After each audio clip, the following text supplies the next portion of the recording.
Elektron kabelni noto'g'ri tanlasangiz uyingizda nimalar sodir bo'ladi? Hech kim bilmaydi. Ko'pchilik uy qurayotganda elektron kabelni bo'laveradi, farqi yo'q, qo'yaveramiz deb aytadi. Lekin uyingizda qisqa tutashuvlar, zamykaniyalar, kulchatingning erib ketishlari sodir bo'ladi. Oxirida yong'inga ham sabab bo'lishi mumkin. Bugungi videomizda elektron kabellarni to'g'ri tanlash va noto'g'ri tanlash bir qator video qilib tushuntirib beramiz.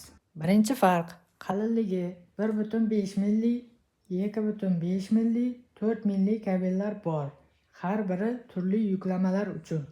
Mis kabel tokni yaxshi o'tkazadi. Alyumin esa arzon, lekin tez qiziydi.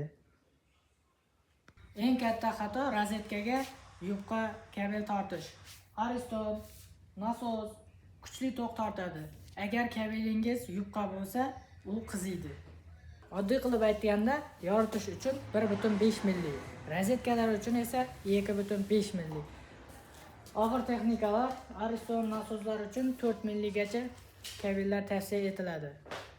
Qanday aldanmaslik kerak? Og'irligini tekshiring, sertifikat so'rang. Juda arzoniga ishonmang. Ishonchli joydan oling. Uy qurilishida tejash mumkin bo'lgan joy bor, lekin elektr energiyasidan tejash mumkin emas. Agar kabel tanlashda ikkilanayotgan bo'lsangiz, kommentariyalarga yozib qoldiring. Qurilish bo'yicha yana qaysi mavzuni ko'rishni xohlaysiz? Kommentariyalarda yozib qoldiring.